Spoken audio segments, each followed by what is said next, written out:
music is healing. So none of us really argue that. But what about an instrument that is designed for healing? So designed for personal change, for looking into the depths of your subconscious, and using tones, simple long tones to do this. So there are many recordings you can get, so-called healing music, and I wonder if it's just not relaxing music, and the relaxation is what heals you. And is that really what's going on? I mean, can the vibrations of the sound actually come into your body and change you?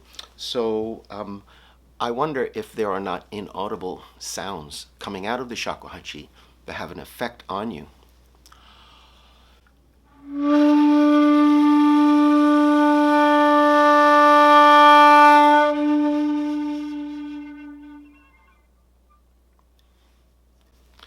Well, having played a long time, and there's my certification, which is not certification as a healer, only as a player or teacher.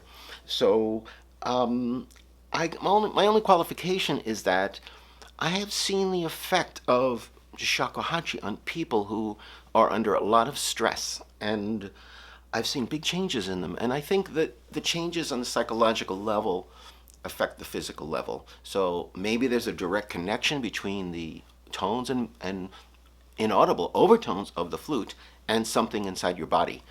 That's still not very precise, but I'm going to think about it a little bit more. Now, there are traditions in the East and the West where in a religious service, the congregation and the worshipers chant or sing, and that sets up a vibration in your whole body. Your vocal cords are penetrating every last cell in your body. And so these tones are also coming into you. Now, let's say you create a lot of overtones and you're very close to the flute, and let's say you're doing deep breathing at the same time. That makes the shakuhachi a perfect healing instrument. So now people take different approaches with the shakuhachi, and if you've seen my videos, you know I take a traditional Japanese approach, which is based in history. It came from Zen Buddhism, and so here we are in the modern times, and it's an instrument. It's a 5-tone instrument, a pentatonic scale, and some people use it for jazz. Some people use it for modern music. Some people just stick with the meditative Zen, and some people play the traditional Japanese music, which is for shakuhachi, koto, and shamisen. And I do that. I stick with the trio music for traditional instruments, and also I love to play the Zen music. I find it very profound. As a player, when you're performing, the problem is that you can dazzle the audience. And that's entertainment. And entertainment, okay, that's good. That's healing. In fact, laughing, just caring and showing affection, that's healing too.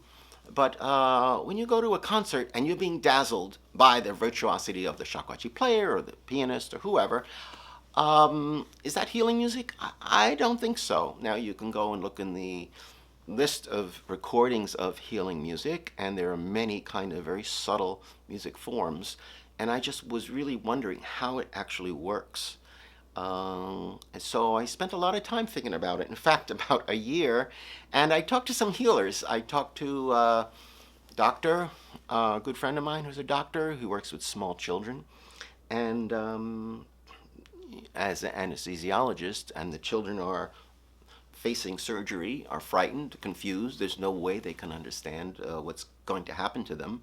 They just see the concern of everybody, and of course the caring of the people who take care of them. But what this doctor does is he goes and he talks to the children and he connects with them, and he kind of like toys with them and plays with them and gets them to laugh a little bit. And if they want to ask him something, they can. But if they just want to, have a minute to just get away from everything, he provides that. And yes, he's going to be the doctor who's going to see them through surgery, along with the surgeon. So they go in there with a sense of, okay, this is going on. They're not going in with a sense of fear. So the absence of fear is the beginning of healing for them, and I found that really fascinating. But let's say uh, the children are facing cancer treatments. Now, a good friend of mine is a nurse, and you know what she does with some very seriously ill children? She smiles, she plays with them, and she sings with them, and they love that, and they join in. Now, do you have to be a good singer? No, but that really has a healing effect. In fact, it rejuvenates the spirit, and I believe that's where the healing comes from. So now, there are different languages here, but the language of music is maybe one of the most powerful. What's common in my stories is that the caretaker cares about the patient. And without that care, I don't see how the healing is really going to work. In fact, you just can't take the pill or put on the music and be healed. You can't just press a button and be healed. Somebody has to care. And this video here, so you're looking at a video now. And does this help you? Well, you know, I actually care about what happens to you. And even though I don't know you personally, I'm putting out this video to maybe help you on a journey to healing and different kinds of healing, which every human being needs, as we know. So I am performing this video for you. Now,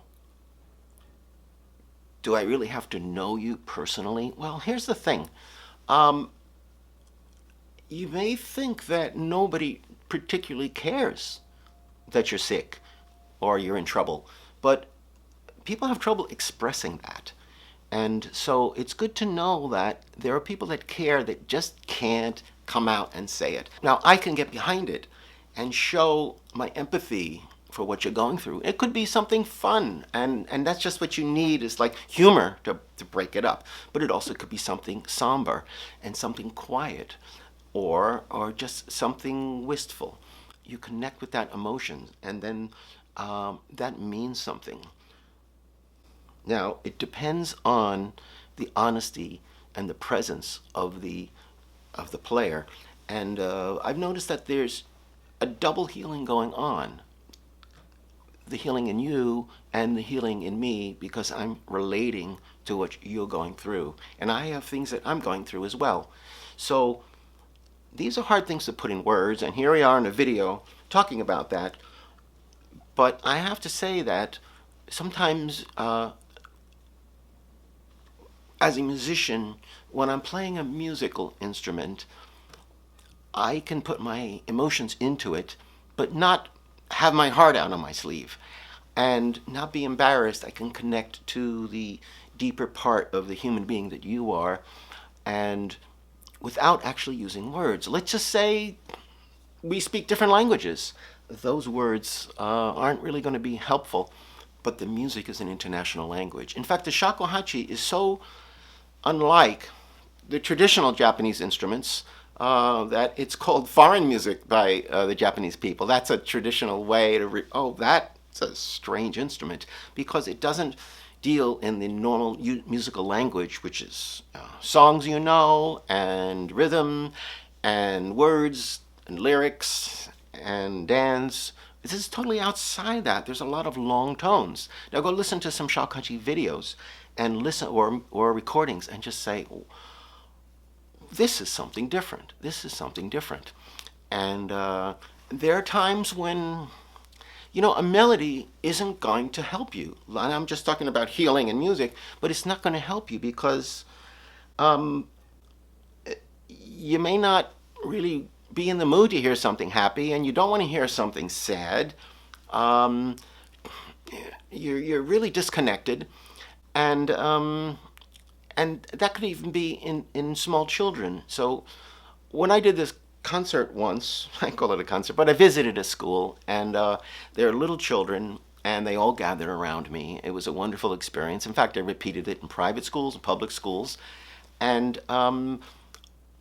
off in the corner were one and then another one. They were They were just totally in themselves. And so, besides just playing the fun children's songs from Japan, which we all love, and the children just ate it up, they love it. But I also played some little slightly melancholic pieces, just kind of relating to those who are feeling not a part of it and are in a darker place. And I think that is healing too. So I think it's very important for a performer to see the audience and see who needs help, and what kind of help they need. Do they need diversion? Okay, a little showiness, a little virtuosity, great costumes and fun event and dancing. Or maybe they need just a little moment to get into themselves. And this instrument is really good for these very slow, quiet moments where you hear the flute and you see the trees blow and you see the water flow along the shore. The music doesn't have the melodies, if you want to call Shakuhachi music music, but the meditative forms are very slow and they allow you to sort of hear the flute and then forget you're hearing the flute. And then that's part of the magic, which I find is really wonderful. It starts with the musician. Now, if you're the musician and you're feeling horrible, you're not going to be much of a healer. But this is time for self healing. And I think that is as important as healing others. And in fact, you have to be strong to help others. And it's totally reasonable to put yourself first. And then you'll be able to make a difference in the world. And so I don't think that being a martyr and self sacrifice is really what it's all about. There are times for sacrificing for others, but there are also times for self care. And I think that we should not neglect our inner self. And it's always hard to be alone with your thoughts. And if you play a musical instrument, I think it gives you a chance to lose yourself in playing the music, and then the beauty of the music will wash over you. And if you don't play a musical instrument, say you're an artist, I think in the process of drawing or painting or making something with your hands, that's a very healing process. So in the case of this video, we're talking about the healing power of music, but there are so many other ways that healing can work. Just in closing, I'd like to play a piece that I play often for people who kind of need to be connected to. And so some of the great shakuhachi composers have thought about this and refined pieces that grab your attention, hold it, and then take you to a deeper place. And then let you be there. And then take you out of it. I'm going to play a short piece for you. This piece is called Jimbo Sanya.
I hope you're feeling better soon.